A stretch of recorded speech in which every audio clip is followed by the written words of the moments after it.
Hello, today is November 12th, 2020. My name is Stephanie Gonzalez. I'm interviewing Vincent Korea for the University Library Special Collections and Archives at the University of Texas Rio Grande Valley, hereafter abbreviated as UTRGV. This project is in partnership with the Voces Oral History Center at the University of Texas at Austin.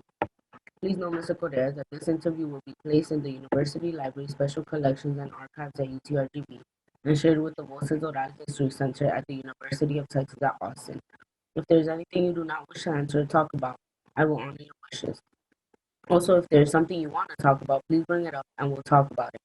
The University Library Special Collections and Archives will archive your interview along with any other photographs and other documentation you are willing to share. UTRGV University Library will retain copyright or non-exclusive right to the interview and any other materials you donate to Special Collections and Archives at UTRGV. Because we are not conducting this interview in person, I need to record you consenting to make sure you agree with our interview procedures before we continue.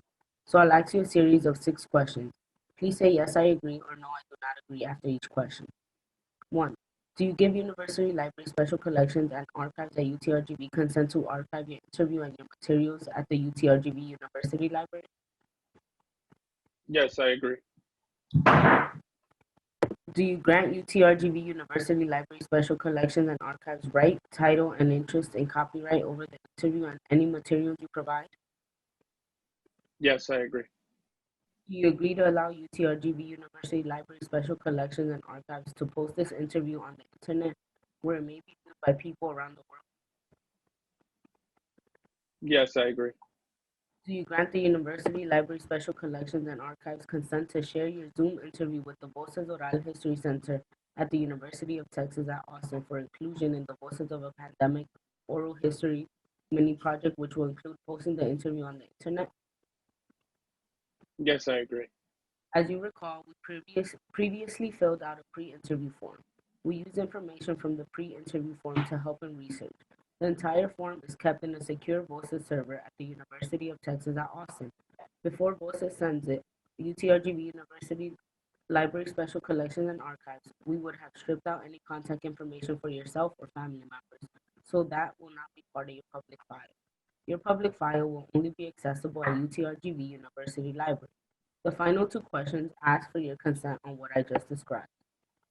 Do you wish for us to share the rest of your interview and your public file available to researchers at UTRGV University Library Special Collections and Archives? Yes, I agree. On occasion, UTRGV Special Collections and Archives and Voices receive requests from journalists who wish to contact our interview subjects. We only deal with legitimate news outlets. Do you give consent for us to share your phone numbers or your emails with journalists? Yes, I agree. Thank you for your consent. Your experiences and stories mean a lot to us at UTRGV Special Collections and Archives. I look forward to what you say in the interview questions I will now ask. All right, Benny. Thank you for your time. Like I said earlier, your stories and experiences are valuable to us at UTRGV Special Collections and Archives and the Voces Project. Particularly for us at UTRGV Special Collections, we are committed to preserving the stories of Mexican Americans and Latinos from South Texas and the Rio Grande Valley, and those who work closely with these populations during the COVID-19 pandemic. This interview will be a bit different because you are not from Texas, but from New York, a state that was greatly affected by the pandemic. Having said that, I know you have many meaningful stories and experiences to share on how COVID-19 has impacted your life. So before I ask you to share stories about your life in this pandemic, tell us, who is Vincent Korea? Well, thank you for having me. A little bit about me is I'm a Salvadoran American, born in the lower Manhattan part of New York Okay. City. My parents migrated here in about 1960s, and I moved to the Bronx about 8, 9 years ago. Uh, been employed in several jobs in the restaurant industry, doing like deliveries, food delivery, package delivery, stuff like that. Um, right now, I'm currently employed as a delivery driver for a catering company that operates in Midtown Manhattan and out of Reading, Connecticut. So, like during this time, that's what I've been doing, you know. And Okay. Okay. So to start off, the first question I want to ask you is When did you first hear about COVID-19? Like, how did you learn about it? Like, was it through the radio, TV, social media? Like, Well, I first heard about COVID through through the news, um, and like at first it was like I saw it as probably, many other people saw it as probably just another virus, not that serious, and yeah, yeah, so that through the news mostly, and on social media, everything, everything's on social media, so there too. yeah, yeah, okay. So, what was your reaction to the information about COVID-19 as you were like reading it, like, through social media and watching it on the news as it was like, evolving and stuff? Well, it's crazy because how fast everything happened. 1 week we were hearing about it, and then the next week everything was shutting down, and like I was in shock, honestly, Yeah, of how fast everything happened. yeah. Okay, so Mhm. at what point did you realize this pandemic was a serious life-altering event? Or did you like not think it was serious at first? Uh, well, at first I didn't think it was as serious. Um, but like I say towards like the ending of March, maybe that's when I was like, okay, maybe this is a lot more serious. Like I said, everything happened so fast. Everything started shutting down, and like it it was how can I, yeah, it was just really like how fast everything happened. In the beginning, how you said like that in the beginning you didn't take it like seriously. What was it that didn't make Yeah, you serious? Like, what was it that? Why was it that in the beginning you're like, no, this isn't serious? well, for me personally, like one, we've never seen anything like this, before. Like, um, and it was like I said, I thought like everybody else, like no, no, it's just like another, like the common flu or cold or something like that, and like it wasn't as I didn't think it was as serious as Yeah, it really was. It turned out to be. yeah. Okay, Hmm. so over the last few months, what news media, social media, or other sources do you rely on to keep you informed about coronavirus? Well, like mostly CNN. Like I'm usually, and I wake up in the morning, and that's the first channel that you power on, and it's on there, and they've been pretty accurate with everything they've been reporting, Hmm. So either them, or we have another news outlet out here, News 12, the Bronx. Hmm. That's another one that I was pretty like watching pretty heavily, and like through social media it was mostly like Twitter and Facebook, you know Yeah. posts on there, like different, obviously from the news outlets and other friends and stuff like that. And the Hmm. Bronx 12, that's a local news channel for just the Yeah, Bronx. It just focuses on the Bronx. yeah, it's mostly of like areas of the Bronx. Oh, okay. So Each no, uh, sorry, go each borough has their own like they have News 12 the Bronx, News 12 Manhattan, News 12 Brooklyn. So each borough has their own like ahead. Okay. local news. News. Yeah. Okay. I got it. Hmm. All right. So can you share with me what you understand about COVID-19 as an infectious disease? Likewise, can you share with me what you don't understand about this news? Uh, About this new well, what I do coronavirus. understand, yeah, well, for the most part, what I do understand is that it's a virus that attacks like your upper respiratory, and it gives you problems with that, especially if you're much older and have underlying health conditions.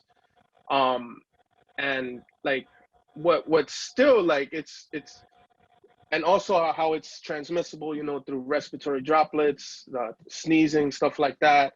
Mhm. And what I really,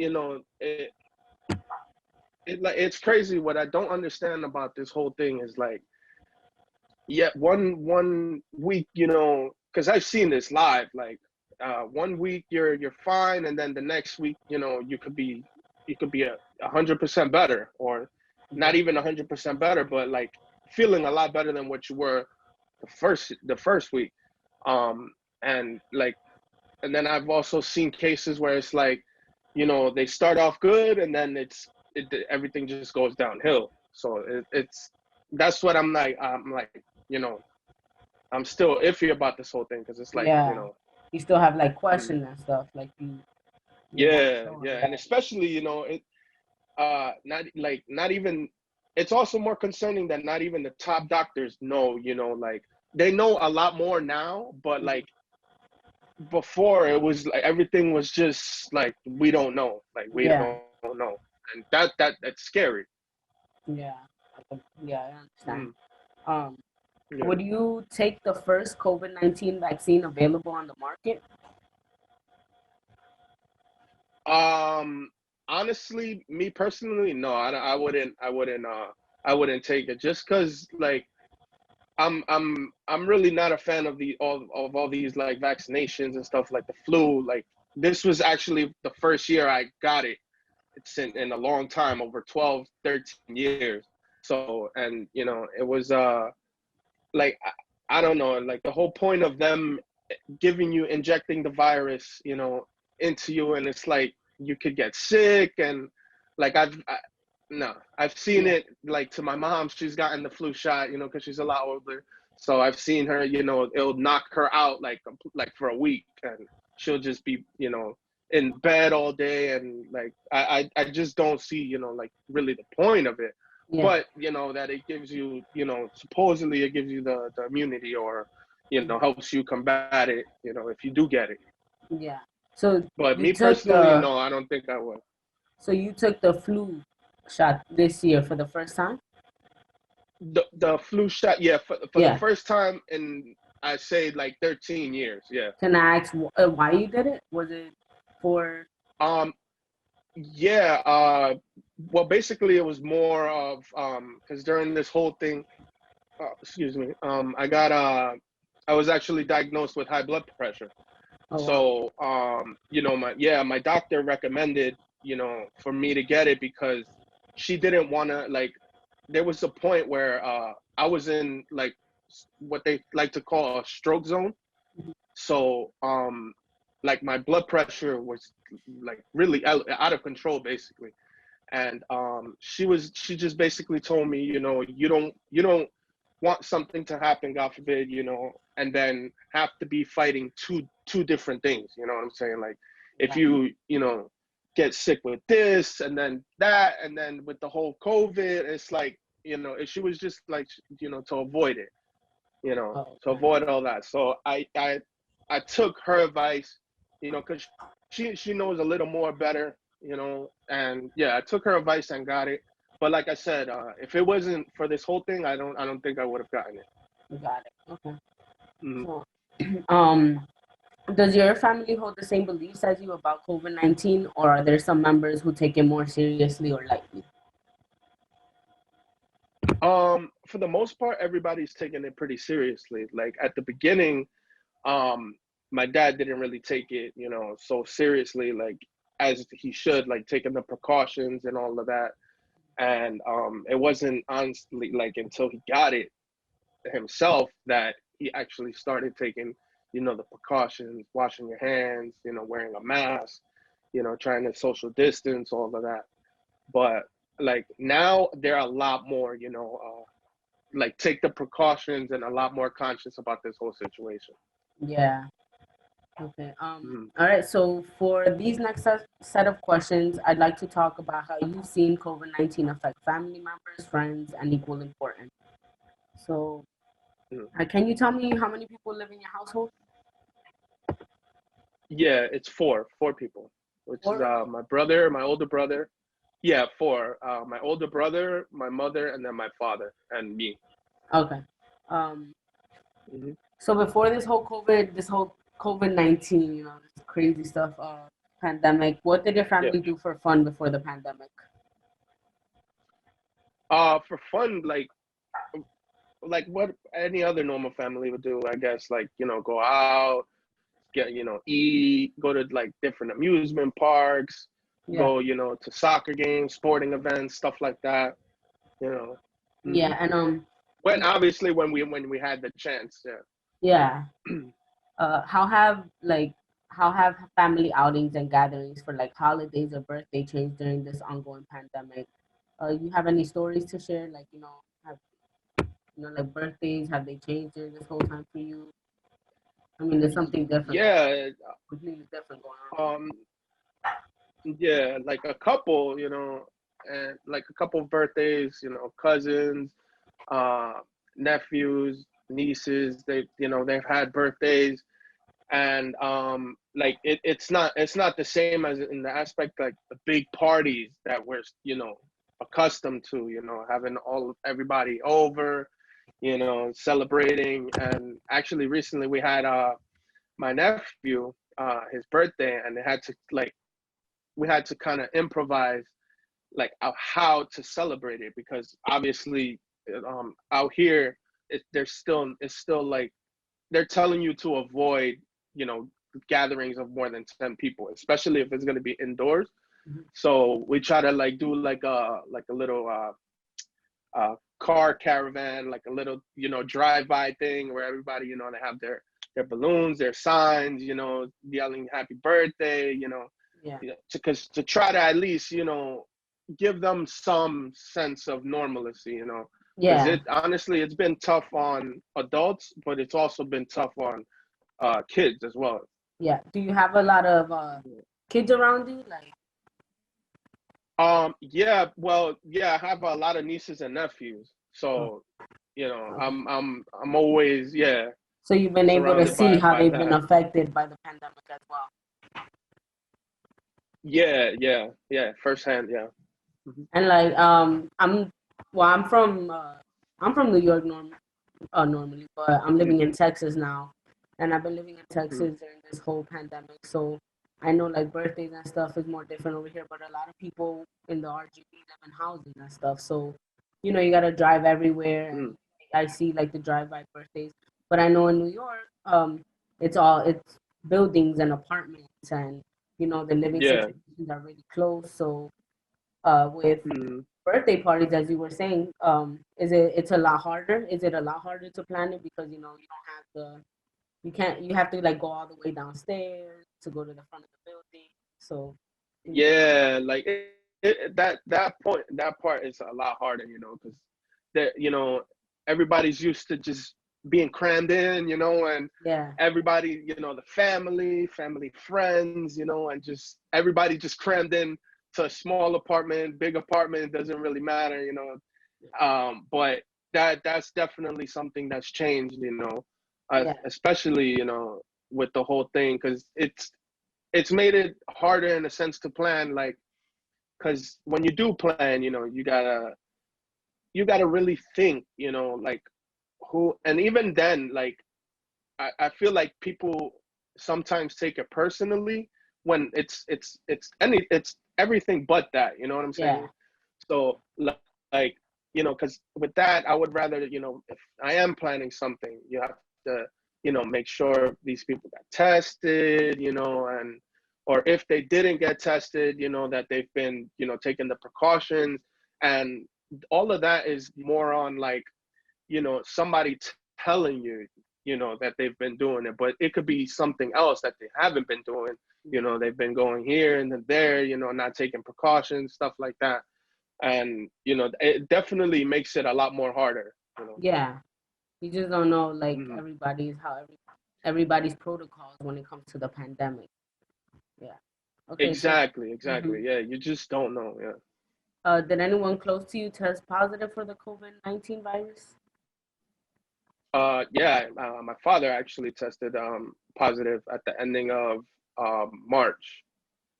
Oh, okay. So So like, he was, yeah, and then also my grandmother recently tested positive about, I think it was last week. oh, okay. And your grandmother lives in New Yeah, York as well? she lives in no, she lives in California. California. Okay. Yeah, Um, California. Yeah. Being that you've had people close to you, and you said your father lives with you, right? So Yeah, he went yeah. to, I imagine he went to go get tested, so that's how he found out he tested positive. Uh, Mm. Having said that, have you been tested before? Yeah. I've been tested now, going on it's about 5 times so far since this whole thing started, and I've been trying to do it like a monthly thing, like keep a monthly a day out of the month where I could get tested. Is it just you taking these precautions of like trying to get tested every month, or do you kind of implement for your parents as well to go with you? I mean, as of right now, it's just been me. But I do want to like start, having them either come with me or, set up a day where I can take them and, we all get tested. But like I said, it's something that I definitely do want to like do more often with them, especially because they're a lot older. So yeah, I definitely do want to instill that in them. Mhm. Um, I know I'm Salvadorian as well, and I know like as Hispanics, when the my father as well was very skeptical to the pandemic, like to the whole COVID-19 thing when it began. Do you think it's something Yeah. that leans towards like Hispanics just taking things lightly in the beginning, or do you believe that it's just like it was just how they started portraying out in the news that people were kind of Honestly, falling between both sides?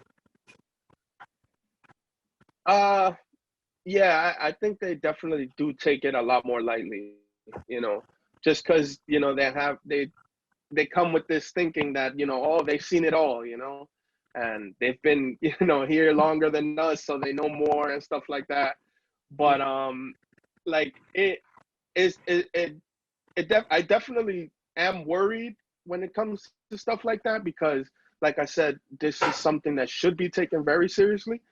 But like now they're a lot more cautious with it. They take Yeah. the precautions, they wear masks, stuff like that. Yeah, so it's definitely changing. Everything's changing. Yeah. Yeah. I know that New York, it was all over the news, like exactly. Like I know out here, like when it first started, I would wake up and watch the news, and my parents live in New York, so I would just see how the numbers kept rising.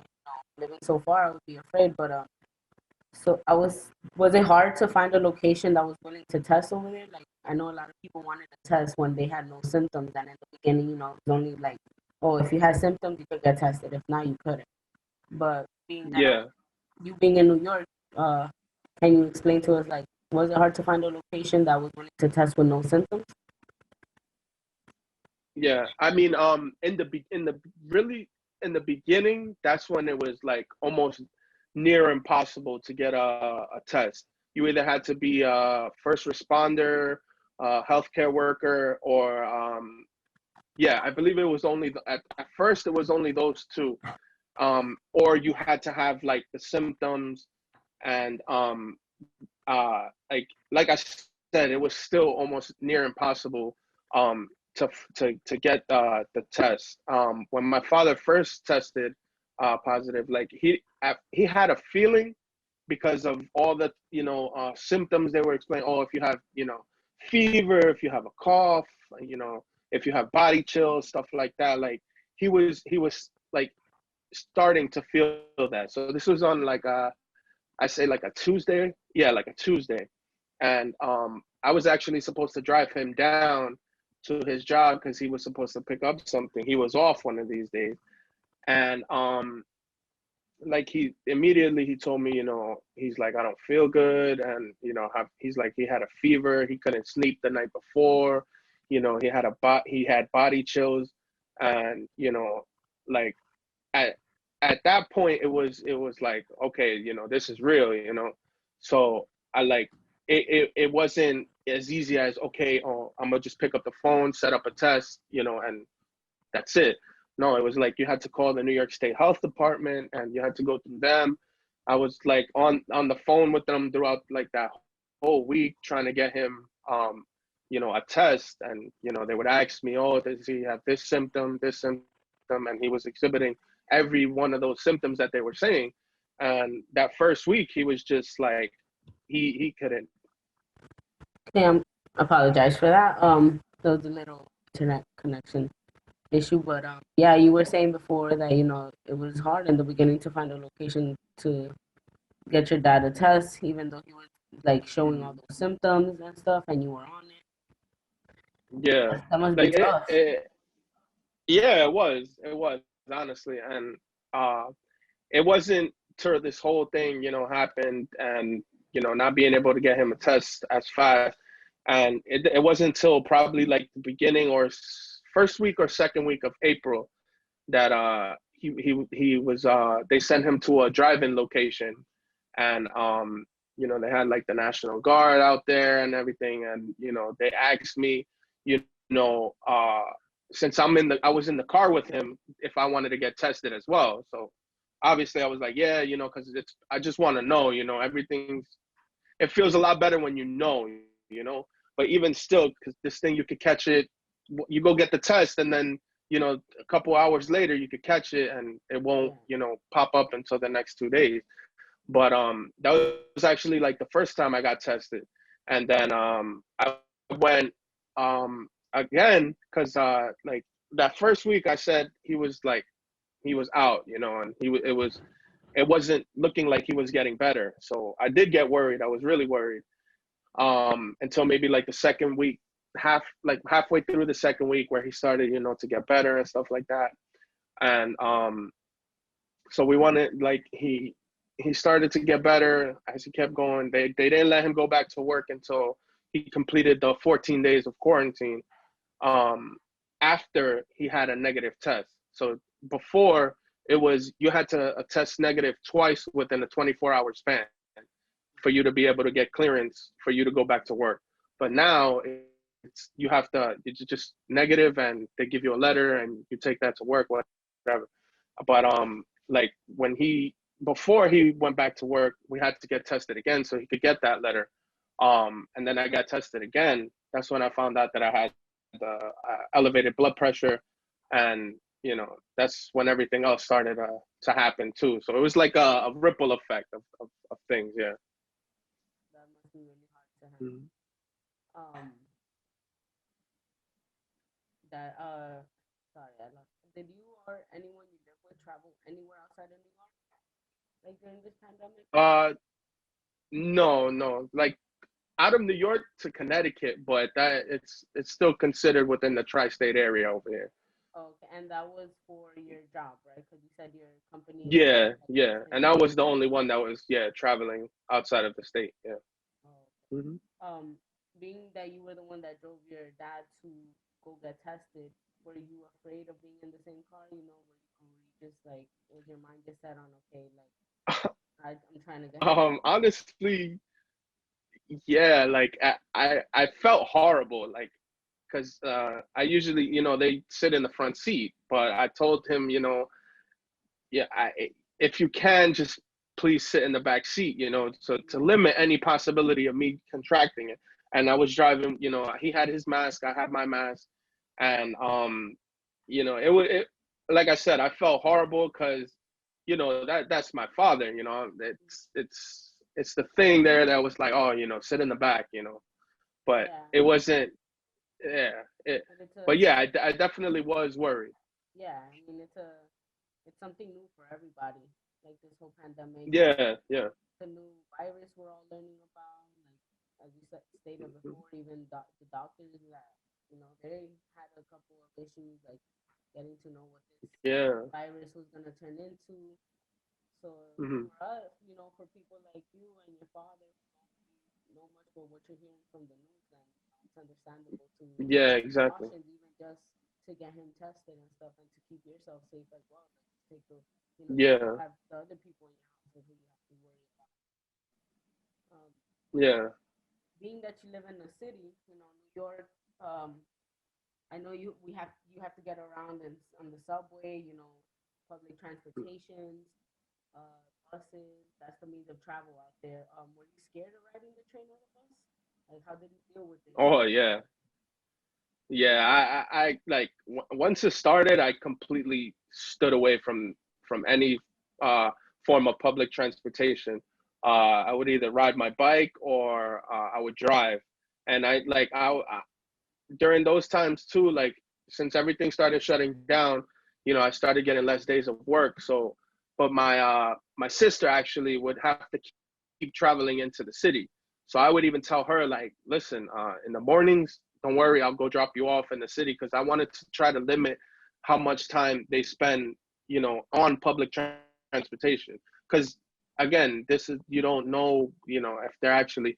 I will say they are actually cleaning the systems, more thoroughly now, but still there it was always that doubt in my mind that I don't know, and plus her son, my nephew's, and he has asthma.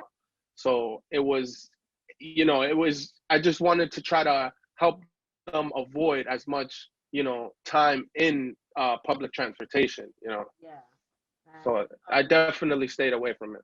yeah, and knowing the city, with rush hour and stuff, I know it's pretty difficult to follow social distancing, rules on a public train or public bus. Let's say, Oh yeah. yeah. So that's good. Yeah. So Everybody's used to just cramming in one train, and you know yeah, everybody on top of everybody. You got those people that are like, oh, get off me, and then you got those other people that are like, I'm just trying to get to my destination. yeah, So and then yeah. being also like you have everybody that has different beliefs. So you get those people that go, and that's not just in New York, like in Texas too, or anywhere else in the world with this whole pandemic. Yeah. The people that believe and the people that don't believe. So you never know who you're Yeah. stuck in the room with. When you're out in public. So as you said, Exactly. always Yeah. taking precautions and all that. So yeah, I understand what you're saying with that. Um, Yeah. okay, so moving on for these next set of questions, we'll be asking you about your job and how COVID-19 has affected you throughout this pandemic. Mm. Remember, if you're not willing to share anything, you could always tell me not too much or stop me, whatever. Um, Okay. but can you please tell me exactly what you do for work? Yeah. So I go to like we have this shop out here. It's called Restaurant Depot, and it's basically where they sell like all the types of supplies that you would need to run a kitchen. And like they got food, they got cooking supplies, stuff like that. So I go to these, shops and depots and like Costco, BJ's, wholesale, all of that, and like pick up items that they would use throughout the day or like the week. For instance, in Midtown, that location, it's located at the basement of the hotel, the Renaissance Hotel. So we like handle their room service, and we do like club lounge and catering events and banquets and stuff like that for them.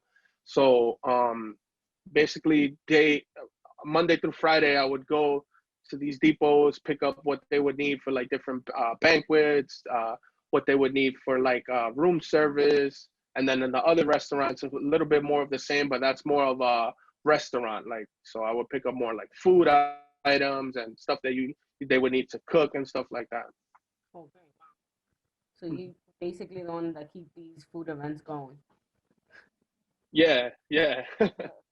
Um, so how has this virus personally affected your job? Like, were you like laid off during the thing, or like has it, or I know like a lot of, especially here in the food industry. I work in the food Mm. industry myself. I know I was affected. So, do you have any stories related to that during this pandemic? Yeah, like it just everything like I said, everything happened so fast. One week we were having like banquets and hosting, because we for the hotel, since we're so close to Madison Square Garden, we usually host college teams. So this was like the ending of March, so they still had like the March Madness going.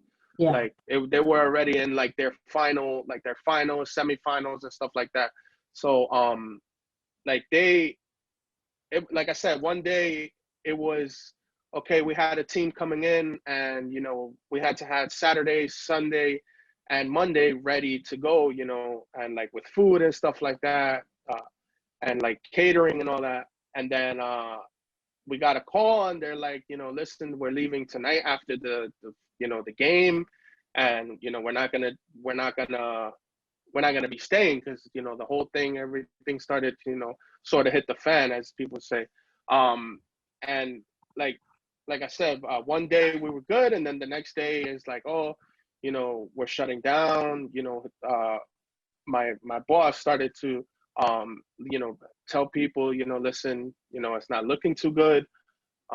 If you can, just try to apply for unemployment and try to ride it out. And if everything goes, because like I said, everything was up in the air, so it was like, if everything Yeah. goes according, then maybe we'll be able to bring everybody back. But if it doesn't, then like, but it was more of a furlough.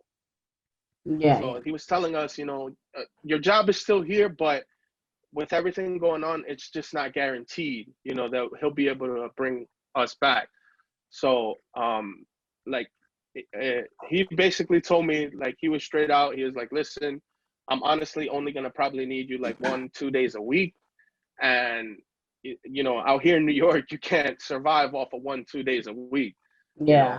especially with everything, so expensive. So, I basically, just started like,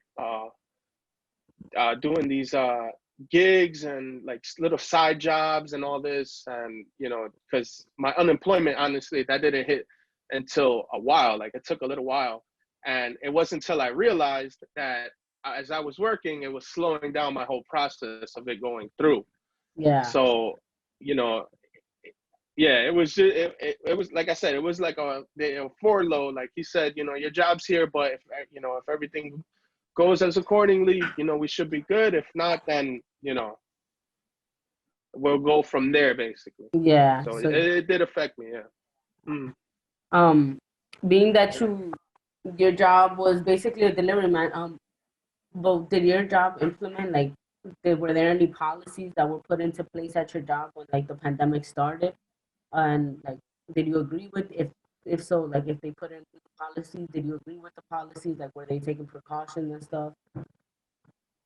Or, like, Yeah, like at first it was like I said, at first it was they were saying, oh, just try to limit being somewhere where there's a lot of people, try to keep your distance, because they weren't saying, oh, wear a mask, this, that, and the fourth, or a face covering. They weren't saying that yet. So but there were these days where it was just, he wouldn't text me or anything, like, to work or anything. But then once it started, like, I guess he got a little more information, and he was like, oh, listen, if when you go to these places, wear your mask, try to frequently keep washing your hands, and try not to touch your face. So, like, I was really happy with how serious he took it, because he did implement, like, oh, you know um wear your mask, yeah, try to keep your hands clean, avoid touching your face, staying, away, try to stay away, or keep, enough distance between you and the other person. yeah. But yeah, it would there those were pretty much the policies that were implemented when this whole thing started to kick off. And when you do these deliveries, were you usually partnered with somebody, or were you just on your own, like in your car? No, it was usually just me. Oh, okay. So It you was Yeah, weren't it was usually just me. Yeah. okay. So it wasn't like you had to also be a little, like, uh cautious with somebody else being there with you and not knowing. Like, so it was more at ease. Like, I mean, even Yeah. though No. it's not easy to say that you were at ease because it's a pandemic, but it was less of a worry because Yeah. you didn't have somebody with you. Yeah, exactly. It wasn't until actually later on that I started, like, but he did ask me before, like, oh, do you feel comfortable, having somebody, come with you? Because this was when we were going to just Connecticut. He was like, do you feel comfortable having somebody, in the car with you?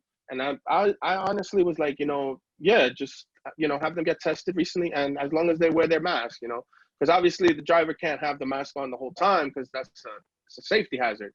So, Yeah, but as long as, they wear their mask, and, most of these, guys have kids too. So I know, like, I know them, they were good, because that I know they wouldn't jeopardize their kids' life or their kids' health for something like that. You know what I'm saying? So I was a little more like less hesitant to tell him, oh, no, I don't feel so comfortable like that. Yeah. Yeah, I Hmm. understand. So you said you were affected, they furloughed you from your job. During this pandemic, a lot of gig jobs were opening, like Uber, Lyft, can you share with me if you took on other jobs to help keep up your income during this pandemic? Yeah, I was actually I've been with Uber for a while because I used to do like bike messenger deliveries for them, so like food, parcels, stuff like that. So but until actually recently when the pandemic started and I did get furloughed, I started to pick it up more just because, like I said, I couldn't live off of 2 days a week. So I had to basically fill my other days doing gigs like that. I even tried like I applied to like Instacart. There was another Shipped and like another. It's all basically the same concept of what I was originally doing.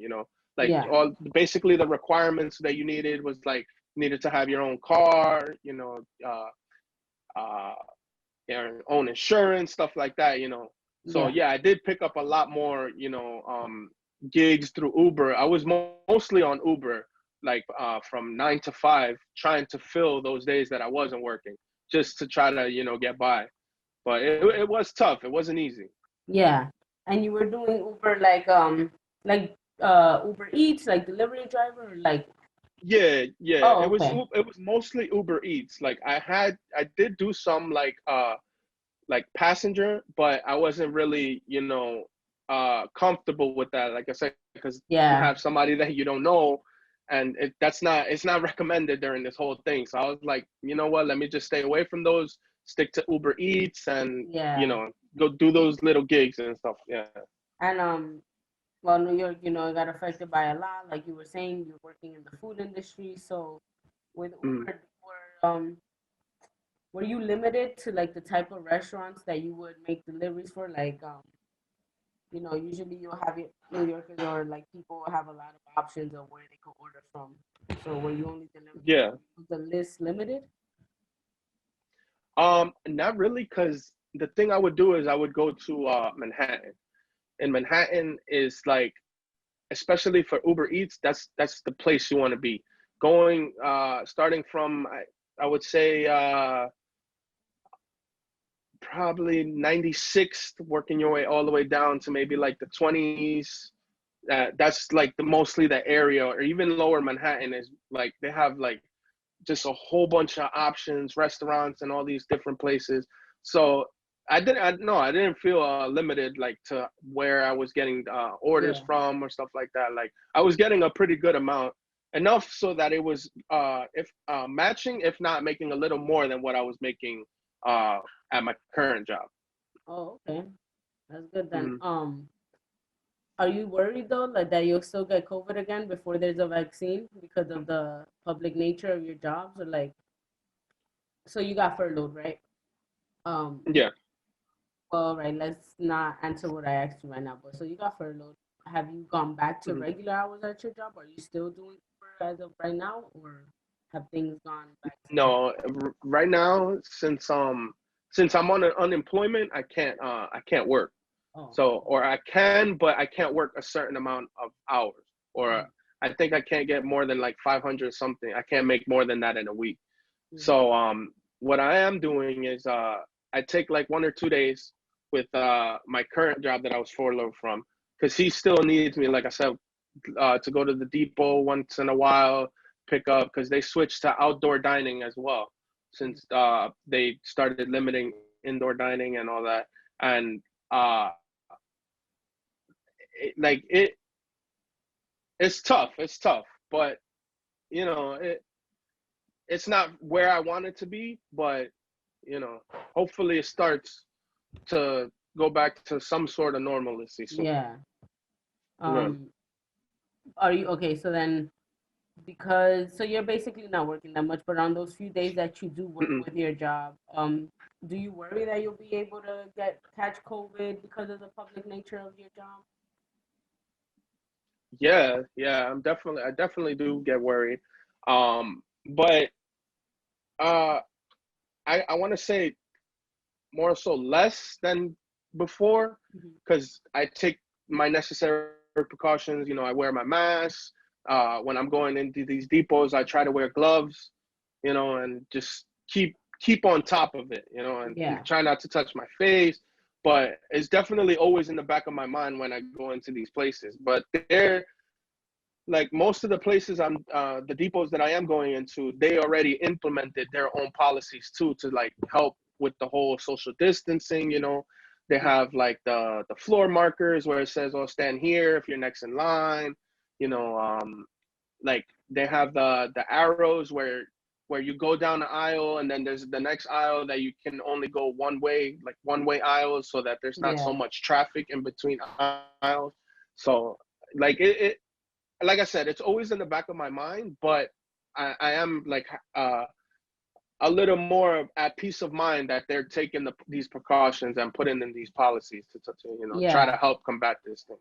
Yeah, yeah, and I will see it on the news as well. Like, New York's a big city. It's like, they're always showing it everywhere, and especially with how they were affected once they got, yeah, I guess you could say, a little bit of normalcy back. The news hmm, outlets started showing it as well. So yeah, you would see like a lot of like the outdoor dinings, how a lot of restaurants started building even stuff on the side of the streets, and it's crazy that yeah, a virus, had to make us go to these lengths, and especially in a city that it's always so lively and stuff. And yeah, yeah. Like these like during the whole thing, I've never seen these streets so empty. Like I remember the second week or maybe third week uh of April, and like it was Times Square. There was nobody there.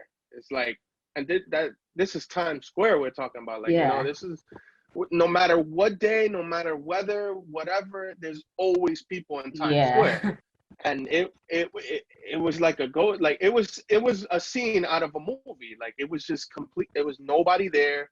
Like everything was like just off, not open. Everything was closed, and it was scary, and then it was like yeah. kind of unbelievable. And it's crazy because we keep a constant communication and stuff. And I remember when you would like Mhm. uh text us and stuff during the beginning of the pandemic. And I remember you went outside once. I went and took a picture of the streets, and it looked like a ghost town. And it's crazy for a city Yeah, like New York to have shut down so quick. Like it's shocking to see that. And yeah, especially if and you're living through it, like I could only imagine, like to see and to live through that must be like, that's an experience in itself. yeah, yeah. Well, well, thank you. Anyways, for I know you said that your finances were impacted, and Mm. because of the pandemic and everything you went through with your job. But did you receive a stimulus check from the federal government? Yeah, I did. Yeah, And I was under the threshold for it. Yeah. oh, and Hmm. did the state of New York offer any financial help, or any other forms of assistance that have been a help to you and your family, or was it just the stimulus check and your hard work and hustle to like find other ways to get your means of living? Yeah, it was more of the grind, and like scrambling to try to make ends meet, that. But they did, but I don't think that was New York State. I think that was federal help, with the whole. I think they gave, like, for unemployment, they gave, after the 600 expired, that they were giving, um they did like a $300 boost, but like I said, that didn't come in till a while. So they're starting to help a lot more now, but in the beginning it was a lot more tougher, and I guess for both parts, for them and for us, it was we weren't really getting the help that we needed, but it was because there were everything was in the unknown, you know. So like now, yes, I'm thankfully getting the help Yeah. that that I need. And but before, it was like I said, everything was, you know, shut down. Nobody knew what to do. Everything was up in the air. So it was like yeah, you know, it was like a fearful moment. You didn't know, and especially in a big city, Yeah, it's like, more expensive as well, like to get by. hmm, So finding yeah, out, you yeah. know, you're It, furloughed and then the virus and all that must have been very stressful for you. yeah, definitely. Like honestly, like if it, like I know me personally, you know, I scramble. Like if anything, like I always find a way to try to grind out, you know, try to make some money some way, somehow. You know, I'm not the type of person that can sit at home, you know, and like I just need to be always knowing in my mind that I'm out, you know, trying what I can, trying my best to do what I can to make money. You know what I'm Yeah, saying? So obviously, you know, um, it gets tough because especially when everything's shutting down, they're telling you to stay home, you know, and stuff like that. But like I said, I'm not one to just stand by, you know, and you know, hope that some help does come, you know. Like I'm more of a person that goes out and gets it, you know, because that's the only way I was taught, you know. yeah. Because if not, you know, out here it's survival of the fittest, you know. So it's like you either gonna eat or you're not, you know. You Mhm. either, you know, so it definitely was tough, yeah. Um, and you know, I know you live with your parents. Are you responsible for your parents? Do you take care of them, or you know? Oh no, you stated that your father worked. So, but he was put out Yeah, of work, so yeah, he was financially also affected by this as well. I could imagine. And then, yeah, yeah. yeah, you have your mother. Does your mother work? No, no, she doesn't. Oh, okay, okay. So it was just you, Yeah, dad, it and was your older more of my, brother. yeah. And my older brother. The thing about that is my older brother wasn't really he wasn't really here during this time because Oh, okay. he was spending more with his family because he has 3 kids and a wife. So it's like he was more with, you know, worrying about them, which is it's completely understandable. Yeah, yeah, And so it was more of me having, yeah, to look after them and make sure they were all good. And yeah, so it was mostly on me to make sure they had everything they needed, you know. And mhm, okay, yeah. All right. yeah, So, yeah, we're almost getting to the end of this long interview, but I mean, it's been very interesting to hear what you have to say, especially, you know, from New York. You know, it's just you guys were all over the news during the beginning of this pandemic, and Texas it's been in the news, you know, the way we've been affected as well a lot, but it's interesting to hear, you know, a different story from somebody else, and I like what yeah. you're saying. So, we're getting to our final question now. So, I'm gonna be asking you, But, you know, questions just to finish off this interview, get a little more insight on the last few things. all right. So, being that you're from the Bronx, were you satisfied with the local response to COVID-19 that they were taking, like in your community? I guess. Uh, for the most part, yeah. For the most part, yeah. Um, just because out here, like um, and especially in my neighborhood, like if you know each other. It's a pretty small neighborhood, so everybody knows each other. You know, everybody's always in communication with each other. So I guess us as a community, we're starting to take the precautions, and you know, and instead of waiting for local, you know, for them to tell us, you know, this, they take this, that. So it was more like a community based effort. But yeah, I am happy with the local response because they were out, you know, in the parks giving masks, you know, asking people if they needed supplies, food, hand sanitizer, stuff like that, you know, cleaning supplies. A couple of churches, you know, started set up like food drives just in case, you know, people needed food. Other people set up like extra rooms that they had, which is crazy, but like extra rooms that were further enough for them to be able to safely, you know, be in that same area together. Yeah. So it was definitely I'm definitely happy with that part of everything. That with the response of the local, of localities. Yeah. Yeah, and it's good to hear that they were actually like out there giving like hand sanitizer and stuff, and like being generous enough to Yeah. like care about each other. And I know you live in a building, an apartment complex, right? And people are in Mm, and out, in and out, and one of the precautions is always wash your hands. People you don't know where people been sneezing into or coughing into or what they touch. yeah. So being that did the landlord in your building, were there any like signs throughout the building, like warnings, or was it just kind of a, like as you said before, like a survival of the fittest type thing? Like, okay, we know this is happening, so if I'm Yeah. touching, make sure I don't touch nothing until I go and wash my hands. Yeah. Uh, in the beginning, it was more like that. Like, Yeah. I was actually pretty upset because in the beginning it was like, nothing was happening. It was still, everything was like, you know, like there was nothing going on. They didn't put no signs, no nothing. And it was like it was upsetting because it's like, if you guys aren't taking the precautions, other people see that, they're like, so why we have to take them, Hmm. like. But now that we're already like in in the place that we are, that you see the signs, obviously if you're opening the door, that's a high contact point. Don't try not to touch anything. Once you get home, and immediately wash your hands. But like I said, it was more like taking, like, a person being like, okay, look, no, I'm gonna take these precautions, this, that, and the fourth. I'm gonna protect myself and my neighbors. So yeah, it was more like a survival of the fittest. But now it's starting to, like, you'll see the signs and stuff like that. Yeah, like a work Hmm. in progress, you can say. Like it's just a learning experience for Exactly. everybody. Yeah.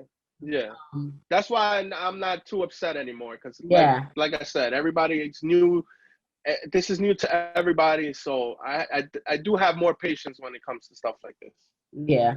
Um, so you were satisfied with the local response, were you satisfied with the state response to COVID-19 led by Governor Cuomo in New Honestly, yeah. Like, his I don't know if they probably did broadcast them, but like he would give these daily briefings. York? Um, and you know, especially since you have so much time, because this is when they had the whole, oh, everybody just stay home. And these briefings that he would give, he would tell it like it is. He, no sugarcoating, no nothing. He would tell you what's going on, what's happening, what steps they're taking, and like, I would get that peace of mind when I would watch these briefings, just because, like, he, aside from everything else that was going on with the president and everything, like, we all saw he wasn't taking it as serious as he should have. Yeah, But I commend him, because it's like, he he he stepped up when we needed him to. So he stepped up for New Yorkers when we needed him to. You'll have other people that say that they disagree, with what he did because he did it too late, or that there's things going on with the nursing homes that they're saying, oh, it's his fault that all these people are dying in nursing homes and stuff like that. And it doesn't make sense, because it's like he has, he's basically doing, or trying to do, what he has, as much as he can with what he has access to, you know. yeah, But I definitely am, happy with the response that he himself and his people implemented, so that we could try to combat this virus, even though stuff is going back up now. Like you see on the news, everything is starting to shoot back up. We're still in a position where it's like, okay, it's not under control, but we sort of know where we're gonna go, as it pertains to the next step. yeah, So, but yeah, I was definitely happy, like I said, with his whole, his briefings and everything, because he would tell you, like it is. And that's us New Yorkers, more than everybody, we love to hear it straight out. everything you got to tell us, you tell us how it is. No sugarcoat it. Don't tell us this, beating around the bush. None of that. Just tell us how it is, because we can handle it. You know what I'm saying? Yeah. So, but he definitely, in like, he made me feel like, okay, yes, we are New York tough. You know? Mhm. Yeah, I Yeah. mean, you would see him all over the news when the pandemic started, and everywhere. Like I know I would wake up when the pandemic first started, and I was very cautious on the news because like I said before, my parents are out there, so I wanted to know everything possible. Just you want to stay updated, and Yeah. he said, yeah, you're a New Yorker, I'm a New Yorker. It's true. We like to hear how it is, and I felt that he did do that right, and you know. So yeah, well, moving on. We spoke about Cuomo. Now we're going to talk about the national response to COVID-19. Did you feel you were satisfied with the national response to COVID-19 led by President Trump and his administration? Absolutely not. Absolutely not. And like, till this day, it still bugs me how this guy, like, how he's, especially now that everything is on the rise, these cases, we're breaking records every day. We break a new record. The US is breaking a new record. And like, to see this guy, the way he carries himself, like he doesn't care. Like, if you're not within his immediate circle, he don't care about you. So, and even within his immediate circle, that whole White House is it, it's infected right now, because they're doing such a horrible job, and they're not taking this serious. They're not wearing masks. They're not social distancing. They're having all these. Well, before this was pre-election, where they were having all these super spreader events and all these stuff. Like, as a president, you got to lead by example. You know what I'm saying? Like, that's Yeah, that's what a president should do. You have to lead by example. You're the person that everybody is looking like, okay, look, this is what we got to do. Like, if we want to get through this, let's start, working towards that common goal. But it's like, with this guy, it's just like he just doesn't care. Like, it's he one day he's saying, oh, this is going to go away by Easter. The next day he's saying, oh, the warm weather is going to kill it, or something. Like, it's always something new with this guy. So no, I'm definitely deeply disappointed with Trump and his administration, as opposed to the response of this COVID. so yeah, so then you feel that your state though, um, you feel your state responded as it should have done, right? You feel strongly about how New York Absolutely. responded. Yeah, Absolutely, because keep in mind, we were the epicenter at a point. Like, yeah, it was like, here it was the worst anywhere in the country. We were the epicenter at a point. And now, we have other states looking at how we got it done. You know what I'm saying? Like, and it's not saying that New York has it all under control and everything is all fine and dandy here. No, that's not what I'm saying. I'm saying is, we're taking everything that we can do and trying to, like, implement it in a way that we can try to, get this thing under control. Because obviously we're not getting help from the federal government or whatever. They're not yeah. helping any way possible. So yeah, I do feel like, strongly, that we were a model for everybody else to, try to get this thing under control and try to bring these numbers down. So it must have been frustrating to see the president of the United States taking things lightly when you're sitting in a state that has been highly affected by the pandemic.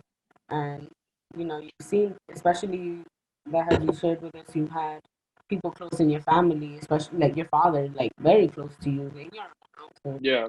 that were affected by COVID-19. And then to hear somebody downplaying it on national television must have been very, Yeah, it's very it's infuriating. honestly, it's like a slap in the face. Like, I also had a close friend that worked with the MTA during this whole thing, and he actually contracted the virus and he died.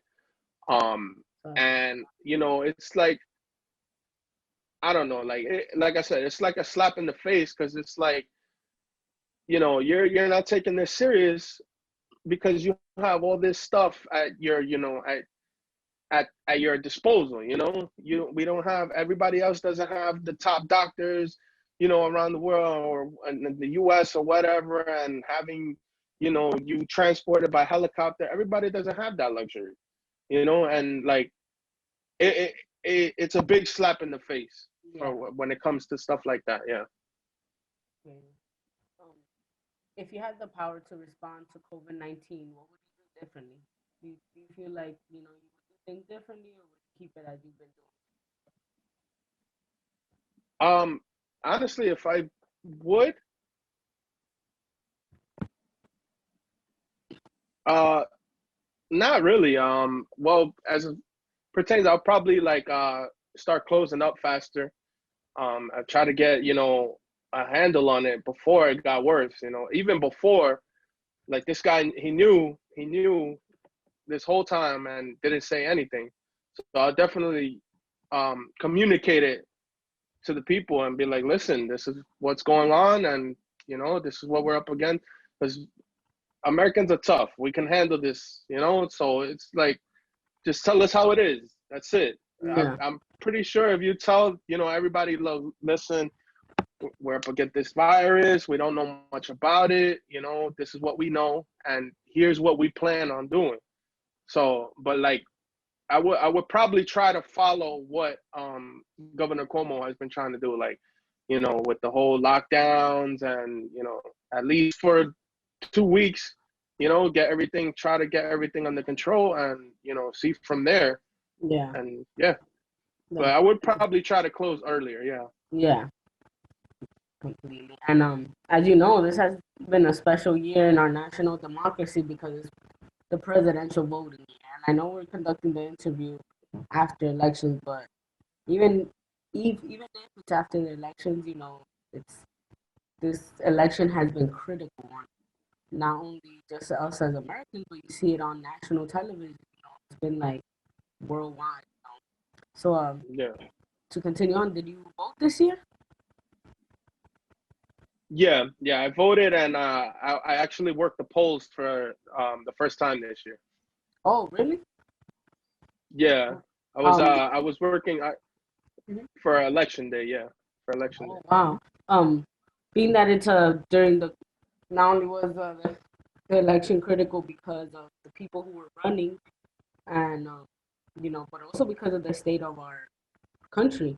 We're traversing the COVID-19 pandemic, you know, and the election is just crazy, you know. So, did you notice anything because of COVID-19 pandemic? Like, did you notice how it affect? And then now, especially that you know that you were working the polls, did you see anything different? Was this like, you know, when it comes to voting? This wasn't your first voting year,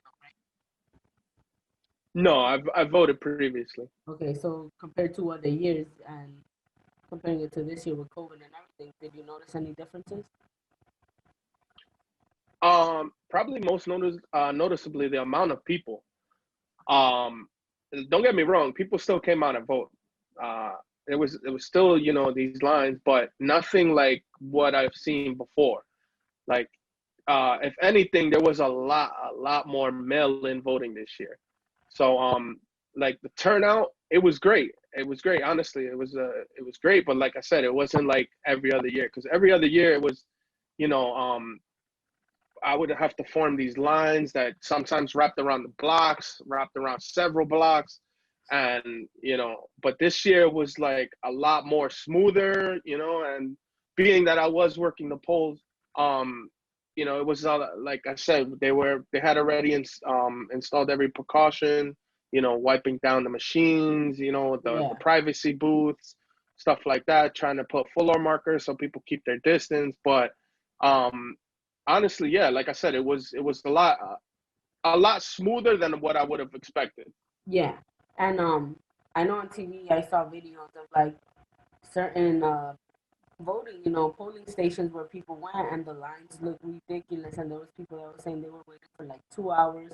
When you went out to vote, were you one of those people? Did you have to wait a long amount of time on the line, like to get inside? No, I actually voted early, because since I was working on election day, there when they set you up wherever you get your assignment, is it's not always guaranteed that they'll send you to your location where you can cast your vote. Right. So sometimes they send you to like a different borough. Wherever you're most needed is where they usually send you. Luckily for me, I was needed in my area, so they sent me to the school that's local. And it was I was in and out in, I'd say 20-25 minutes, no more than that. And like I said, everything was, a lot smoother. They were trying to basically get you in there, get your vote, give you your sticker, your little, thing so you could put on social media and all that, and, get you out the door. But it like I said, it was a lot more smoother than previous years. Yeah, and especially so there must have been like big cities, like high populated cities that probably had like the like the ones that they actually publicize on TV where you see the big lines and like they're waiting for hours because the city's always busy with people. Yeah. Oh, definitely. Like they actually had a couple in the Bronx. There was one polling place that they were every polling place here is supposed to open at 6 a.m. So you're supposed to, they tell you to get there at 5, no later than 5.